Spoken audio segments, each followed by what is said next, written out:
Masechet Shabbat résumé du Daf Kuf Zain. Celui qui, pendant Shabbat, lui rentrait un oiseau dans son manteau, il a le droit de le garder là-bas à l'intérieur, il n'a pas besoin de libérer, ça ne s'appelle pas qu'il a chassé, qu'il a attrapé, il n'a pas le devoir de libérer du moment que l'oiseau est déjà rentré en lui, dans son manteau, il peut rester comme ça jusqu'à la fin du Shabbat. La Gemara le prouve de notre Mishnah, on a vu, si une personne s'est mise à la porte de la maison dans laquelle est rentré un cerf, le cerf a été attrapé donc par cette première, a été donc enfermé dans la maison à cause de ce premier homme. Lui, il est chayav.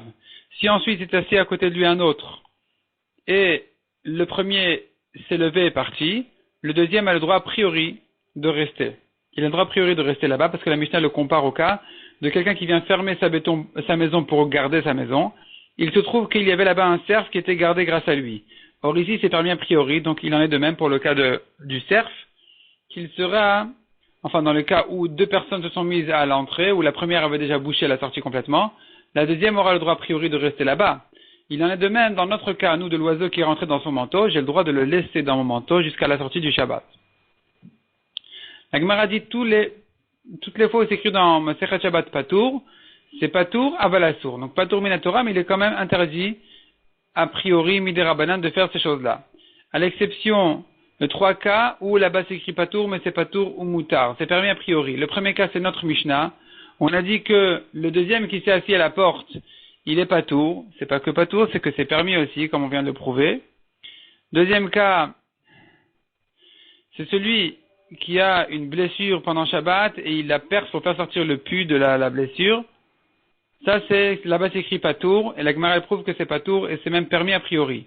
Troisième cas, quelqu'un qui attrape un serpent, pour ne pas que le serpent ne le morde, ne le mette en danger. Ça, cet homme-là, il est Patour, mais Patour, ça veut dire que c'est même permis a priori, comme ce que la Gemara le prouve d'une Mishnah. On commence maintenant le 14e Perek. À la suite, donc, c'est à la chôte, là, de chasser pendant Shabbat, on a une Mishnah qui dit, les 8 reptiles qui sont cités dans la Torah, comme des reptiles qui rendent tame celui qui les touche après leur mort, celui qui les a chassés, donc il les a attrapés, et celui qui les a frappés, qui les a blessés, il est chayav, même si le sang n'est pas sorti, le sang s'est arrêté entre la chair et la peau, il est chayav. Il est chayav, donc pour la melacha, ici, cette fois-ci, de blesser, c'est la melacha d'Irachi de shochet, selon une explication. Donc d'enlever le sang, ça s'appelle melachet shochet, il est chayav. Celui qui a chassé les autres insectes, il les a attrapés ou il les a frappés. Alors déjà, celui qui les a blessés, il est patour. Si le sang n'est pas sorti, il est patour. Celui qui les a chassés, s'il en a besoin, il est chayav. S'il n'en a pas besoin, il est patour. Maintenant, une bête ou un oiseau qui est dans son domaine déjà qui lui appartient, s'il les attrape, il est patour parce qu'ils sont déjà chez lui. S'il les a blessés, il est chayav. La Gemara fait toute une grande recherche à propos de ce qu'on a vu dans la Mishnah, que celui qui a blessé les 8 reptiles de la Torah, il est chayav. Est-ce que cette halakha là qui considère qu'ils ont une peau suffisamment épaisse et importante en soi pour dire que ça ne fait pas partie de la chair, c'est une vraie peau qui retient le sang. Si le sang s'est arrêté là-bas, il ne va pas re-rentrer dans la chair, c'est qu'il est complètement sorti, il va durcir là-bas mais il ne va pas re-rentrer dans la chair. C'est pas une peau légère qui fait que c'est comme de la chair et que le sang a bougé d'un endroit à un autre, il va re-rentrer dans la chair. Non, c'est pas comme ça. Le sang est sorti, il va durcir et il va pas re-rentrer. Et donc ça s'appelle vraiment blessé. Donc notre Mishnah qui pense comme ça, elle considère que les 8 reptiles ont une peau. Or ce n'est pas évident. Il y a une marloquette entre Rabbi Yochanan ben Nouri et Rabbanan à propos de la touma de la peau des shratim, à savoir est-ce que dans tous les shratim on dit que la peau n'a pas de touma, c'est la peau, c'est pas la chair, ou on dit que non, il y en a 4 parmi eux dont la peau a de la touma comme la chair des shratim. Donc a priori on devrait dire que chez nous aussi, si notre Mishnah considère que tous les 8 shratim, celui qui les a blessés il est chayav, c'est que notre Mishnah elle va plutôt comme Rabbi Yochanan ben Nouri qui dit que tous les 8 shratim ont une peau, pas comme Rabbanan. Ça c'est une manière de voir les choses. Deuxième manière, dit la Gemara, non, on pourrait quand même égaliser notre Mishnah avec même Rabbanan, et que Rabbanan n'ont parlé qu'en ce qui concerne la Touma, où là-bas on a des drachot spéciales, mais en principe, à propos de Shabbat, effectivement, on dirait que tous les 8 shratim, ont une peau, et donc celui qui les a blessés, il est chayav. Malgré tout, dit la Gemara, il y a quand même un Tana, qui est Rabbi Yehuda, qui lui, effectivement, il fait la différence entre les différents reptiles, et ceux qui ont une peau épaisse, effectivement, alors ça s'appelle une peau, ceux qui n'en ont pas, ou ceux dont la peau n'est pas épaisse, plutôt, alors ça s'appelle qu'ils n'ont pas de peau. Et donc, ça va influencer sur les Ilchot Shabbat. Ceux qui ont une peau épaisse, celui qui les a blessés, il est chayav. Ceux qui n'ont pas de peau épaisse, s'il les a blessés que le sang n'est pas sorti, il est pas tour.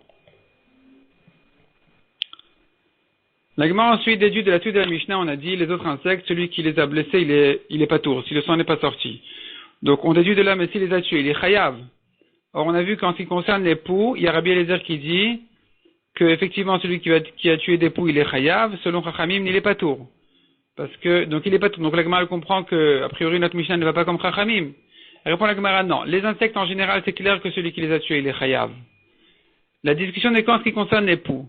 Sachant que les poux ne se multiplient pas, ils ne viennent pas de mâles et femelles, alors peut-être qu'ils sont différents des béliers du Mishkan qui étaient égorgés là-bas. Or la melacha de Shochet, on ne l'apprend que, donc de tuer, on ne l'apprend que des béliers du Mishkan. Donc ils avaient besoin de la peau des béliers, ils devaient les égorger. Et donc, ce qui ressemble au bélier qui vient de mâles et femelles, on est chayav, si on l'a tué. Par contre, les poux qui ne viennent pas de mâles et femelles, celui qui l'a tour. Selon Chachamim, il est pas tour. Mais tous les autres insectes, il est bien clair que celui qui l'a tué, et celui qui les a tués, il est chayav. Après ça, la Gemara ramène encore ce qu'on a vu dans la Mishnah, celui qui a chassé les autres insectes, s'il en a besoin, il est chayav, s'il n'en a pas besoin, il est pas tour. La Gemara dit que cette halakha-là, elle va a priori comme Rabbi Shimon qui pense que melacha shentricha legoufa pas tour aléa. Donc il les a chassés, il n'en a pas besoin, il va pas faire maintenant, c'est pas comme des abeilles, il a besoin de garder l'abeille. Et il a besoin de faire du miel ou quelque chose comme ça. Il les a chassés, et il n'en a pas besoin, il veut s'en débarrasser. Au contraire, il a mis, sur un cafard, il a mis une assiette à l'envers pour bloquer le cafard pour pas qu'il fasse sauter toutes les filles de la maison. Alors, ici, il n'a pas besoin de garder le cafard, au contraire, il veut s'en débarrasser. Et donc maintenant, ça ne s'appelle pas l'etzorer.